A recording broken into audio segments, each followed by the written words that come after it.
My name is Maggie. I'd been solely focused on my work without any romantic entanglements until the age of 28. Or rather, I realized that I'd become 28 years old without even noticing due to the overwhelming busyness. Some of my junior colleagues started getting married as early as 24 or 25, and deep down, I felt a sense of urgency. I wonder if I'm going to spend the rest of my life at this company. Sure, there are senior colleagues who are older and far more experienced than me, and I can't help but admire them for their impressive professional skills. But it's also true that there's a part of me that strongly believes that I don't want to remain single forever. That's when I met George. George is kind and always prioritizes the places I want to go and the things I want to do during our dates. Having never experienced such kindness from a man before, I was swept off my feet and gladly accepted his proposal. Everyone had a good time at our wedding, huh? Yeah, I managed to get married while I was still in my 20s. What? You were worrying about that? George smiled with his usual calm expression. Come on, I was quite worried. I see. It's tough for women. Men can get married in their 40s and nobody says anything. Indeed, it seems like only women are worried about age. Speaking of women, my father-in-law has a calm personality like George, but my mother-in-law is unexpectedly assertive and strong-willed. We don't have plans to live with them, and we'd probably only go visit them for Thanksgiving and Christmas, but I could tell she wasn't particularly fond of me. I plan to continue working and maintain a dual-income household even after getting married, but it appears she has reservations about that.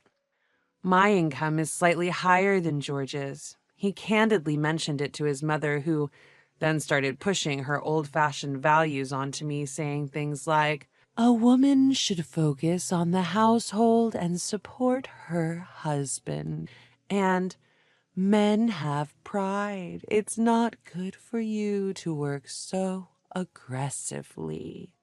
But in this uncertain time when layoffs and cost-cutting measures can happen, I feel the need to save up at least until we have children. George agrees with me on this, but in front of his assertive mother, he's usually overwhelmed. I should probably avoid unnecessary interactions with my mother-in-law, I thought to myself. So, which travel agency are we going with? George's voice caught me off guard. A wedding is a major event in life, but there's another important event that remains, our honeymoon. I can't decide. When it comes to a trip to Europe, different agencies offer various plans. I want to go to this place, but I'm also interested in this agency's French wine tasting tour. I pointed to various spots on a brochure marked with Post-its. I've always had a longing for Europe. Stained glass windows in churches, stylish cafes, and historic towns. An opportunity like this is probably a once-in-a-lifetime experience. So many choices. You can decide whichever one you want. George, as usual, muttered in a relaxed tone. Okay, I need to make a serious decision. We've been saving up for our future and our children, but we're planning to splurge a bit on this trip. Our honeymoon is probably the only time we can take off from work for so long. Can I sleep on it and decide tomorrow? Sure. It's not often we can go on an overseas trip. George, wearing a smile, made his way to the kitchen to enjoy a cup of coffee. Opportunities to go abroad or on vacations are rare, but above all, a honeymoon is an event that happens only once in a lifetime. I want to create unforgettable memories with George, just the two of us. That's why I didn't want to make a decision I might regret later. Even during work, I found myself constantly daydreaming about our trip whenever I had a spare moment. I did refrain from opening travel magazines except during my breaks, of course. Huh, still haven't decided? Yeah, I was so engrossed that I didn't notice my colleague's presence until she spoke up. Hey, you better hurry up and eat before lunch break ends. Oh, right. It's already this late. Don't most European tours usually have predetermined routes? You know, visiting famous tourist spots in Italy and Rome. That's completely wrong. And Rome is in Italy. My colleague laughed and gave me a teasing look. Must be tough being a happy girl in love. Requesting time off is a whole process, and so I need to choose a travel agency soon. You're quite the contemplative lady, aren't you? I didn't pay much attention to my colleagues' teasing at the time. I was too caught up in planning this milestone in my life. Make sure you do your job responsibly, too, will you? I'm giving you the time off, after all, my boss said, as if seeing right through me. I'm sorry. I wondered if he noticed that I'd been distracted lately. I need to pull myself together. I opened a file on my computer and started working. I need to focus on my job. I've decided to go with this travel agency's tour. Sure, it's great to hear you found a tour that you like. I must have spent over a month, maybe close to 2 months, trying to decide. I wonder if there are really people who agonize over a trip for such a long time. I must have caused a lot of trouble for the travel agency. I'm sorry for all the trouble I've been making, a bunch of inquiries, even about the tour details. The female staff at the travel agency gave me a warm smile. You two are going on your honeymoon, right? Yes. It's normal to take your time thinking about your honeymoon. It's a once-in-a-lifetime journey. We've even had a client who spent 6 months planning their trip alongside their wedding. I was genuinely surprised at the mention of 6 months. Is that so? Despite my murmuring, she maintained her smile. An overseas trip is different from a domestic one. There's a sense of something special. Our job is to provide a trip that will be a wonderful memory for our clients. I felt relieved to hear those words. I was immensely grateful to our wedding planner for their assistance during the wedding, and as I realized that various people were supporting us like this, my anxieties about our trip naturally started to fade away. Now I can focus on work without worry. I'm sure my boss will be relieved as well. When George came home in the evening, I gave him the news. I'm home. I've decided on our travel plan. We're going with this travel agency. George replied in a relaxed manner to my childlike excitement. That's good. I'm glad you found a good one. I was a bit taken aback, but after all, I was the one who had always longed for a trip to Europe. Perhaps this is what travel means to George. Hey, are you excited about our honeymoon? Feeling insecure, I found myself asking him. Surprised, he opened his eyes wide and replied, Of course, with you. I'm certain our trip will be great. We should inform our parents later, too. We spent the evening discussing our trip in detail. Sorry for the worry. We've finally decided on our honeymoon destination. I was so happy that I could hear it in my voice, even without realizing it. My boss, sensing my excitement, said with a relieved expression, Oh, good. I'm counting on you until the trip, then. He also handed me some extra paperwork. I didn't even mind the extra work. I was that excited. With both of us working, the timing for us to take the 12 days off needed for a trip to Europe was limited. Because of that, we managed to set the schedule quickly. Guess what, Mom?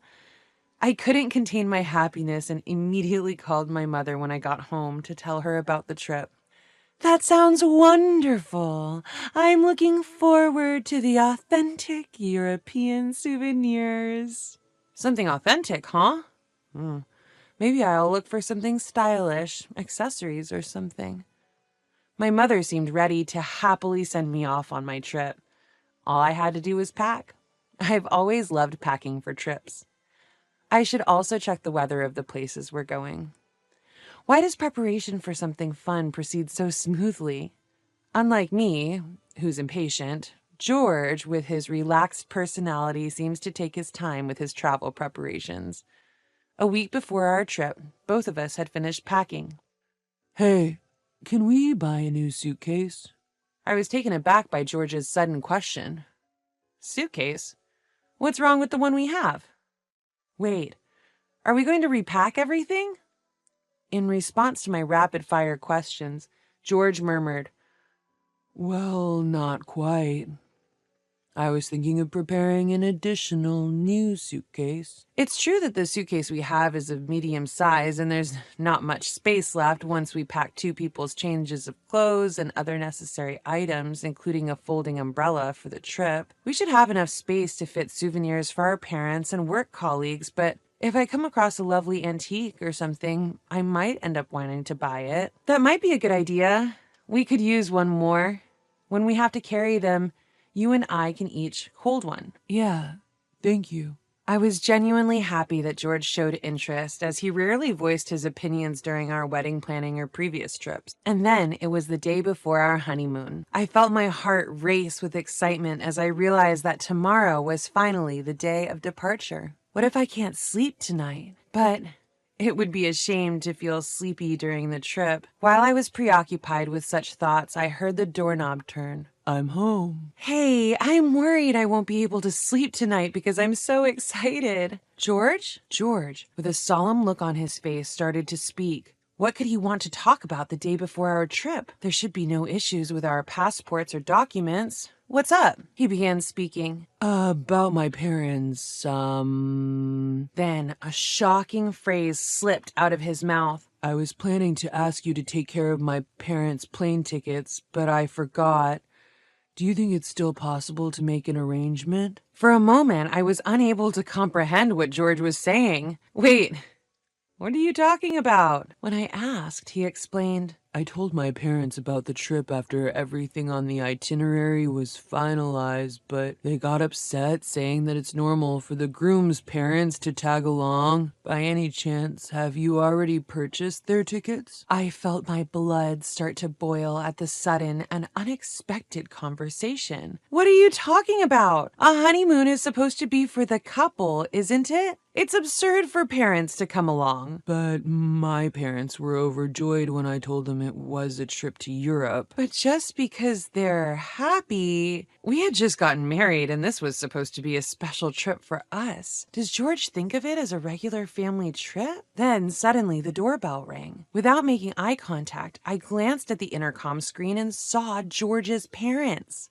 Contrary to my shock, George casually responded through the intercom. I'll open it now. And quickly let them into the living room. Sorry to barge in like this. In my mother-in-law's hand was a bag stuffed full of luggage. Mother-in-law? Taking advantage of my stunned silence, my mother-in-law kept talking. A Boston bag might not be suitable for a flight. We heard you guys prepared a suitcase for us. The suitcase was for them? I felt a sense of weakness wash over me. As I looked at George, he had an expression as if this was all to be expected.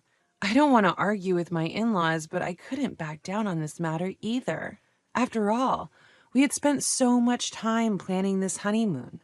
Plus, there's no way we could get additional tickets at this point, and I verified online that the tour bookings are already completely booked.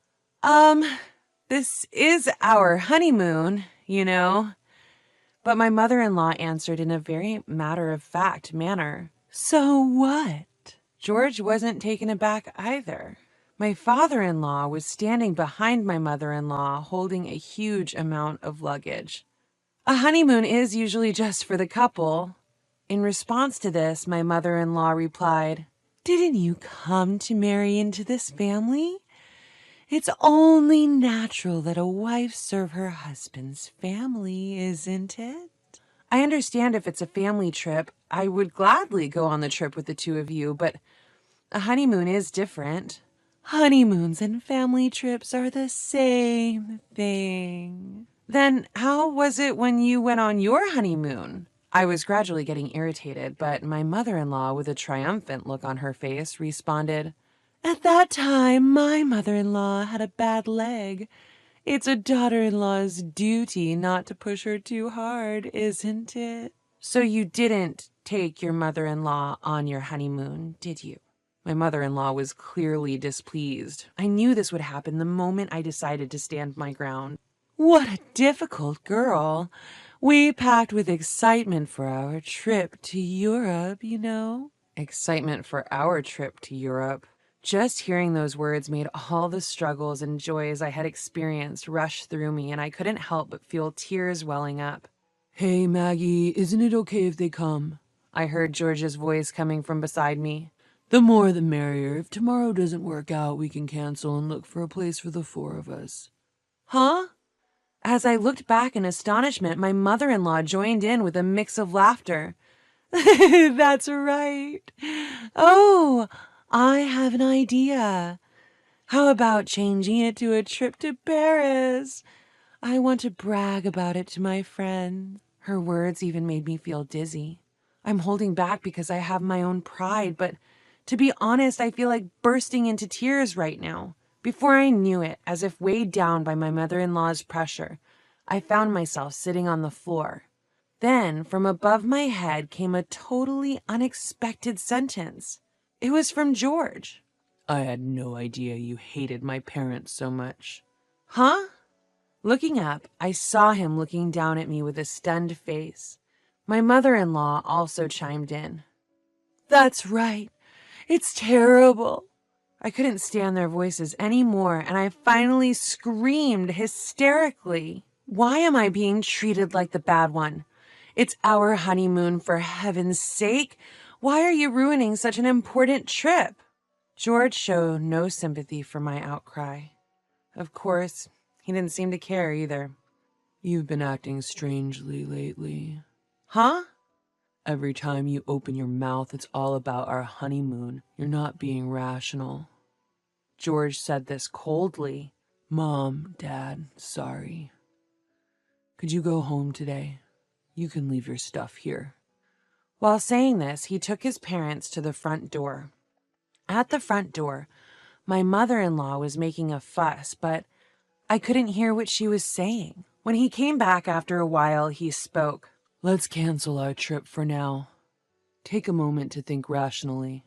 I no longer had the energy to respond to those words. At the same time, I noticed that my feelings for my husband were quickly cooling down. He cared more about his parents than about me. I couldn't imagine continuing as a family with him, facing the challenges of life together, knowing that my mother-in-law will always intervene and yet my husband won't stand up for me.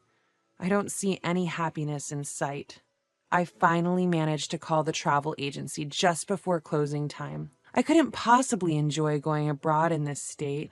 The staff who helped me when I made up my mind answered the phone, asking several times if I really wanted to cancel. I clearly communicated my intent to cancel. She seemed to sense various things from the sound of my downcast voice. She briefly explained the necessary points, such as the cancellation fees. I no longer had any feelings of disappointment. It was purely procedural matter. Then, several days passed. During the next few days, there was no conversation between George and me. Our last conversation ended with George saying, "We'll resume the conversation when you've had a chance to reconsider." But I don't think I did anything wrong. Neither of us apologized or tried to continue the conversation. It was just before dinner when my husband suddenly put a divorce document on the table. "I'm taking my whole family on this trip. If you don't like it, we're getting a divorce." George said it with a frustrated attitude. Strangely enough, I accepted this as George's answer without much hesitation. I responded right away. Understood. We'll get divorced. What? The one who was surprised was George. Are you serious? Divorcing over just a trip? You're the one who brought the divorce papers. I occasionally glanced up at George's face as I carefully filled out the divorce papers, making sure there were no mistakes. People might think it's just over a honeymoon, but this man doesn't cherish what's important to me.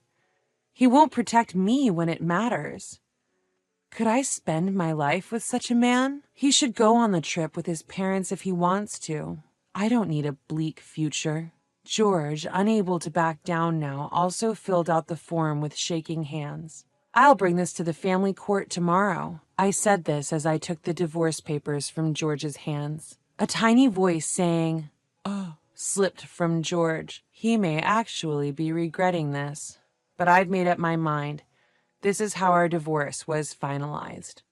Of course, my parents were surprised when I told them about the divorce. My mom suggested that I reconsider, but when I told her about the honeymoon and my former in-laws, she seemed dumbfounded and said cheerfully, "It's a good thing you cut ties with that weird family." I do regret that I caused trouble for my parents and our wedding guests. My colleague who used to tease me as the troubled maiden seemed a bit uncomfortable for a while, but when I said it was the right choice to break up with a grown man who's still dependent on his mother, she seemed to get back to her usual self. On the other hand, it seems that George vented about me being heartless to his colleagues at work. He intended to highlight my lack of common sense, but instead his own absurdity was exposed and quickly spread within his company. He seemed to receive a lot of criticism from his female colleagues in particular, and apparently became known as a mama's boy. He himself was shocked by the gap between societal norms and his family's way of thinking, which led him to make a series of significant mistakes at work. George, who was previously regarded as a laid-back employee, has now transformed into an incompetent and irrational employee.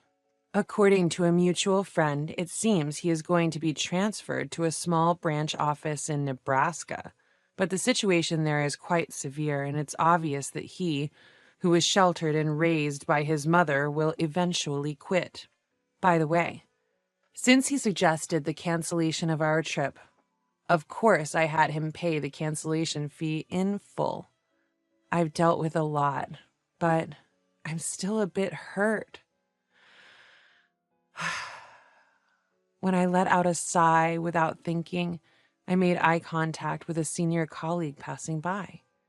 I was taken aback, but she looked at me and said, "Solo trips aren't so bad, you know?"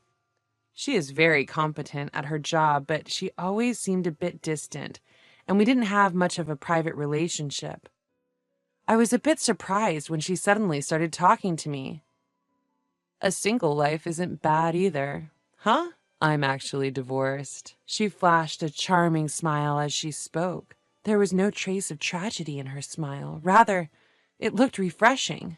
"Really? I had no idea." "You see me as someone fully dedicated to work, right? In the past, I was desperately trying to become the perfect wife.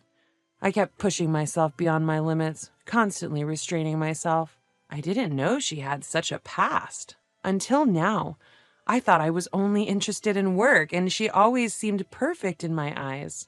I was pushing myself too hard.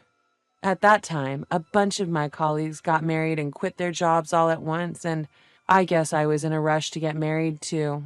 I felt the same way," I found myself saying naturally. "When I save up some money, I go on solo trips. You know, being alone can be quite nice." "Is that so? Why don't you try it once you've saved up some money? Of course, I wouldn't mind accompanying you."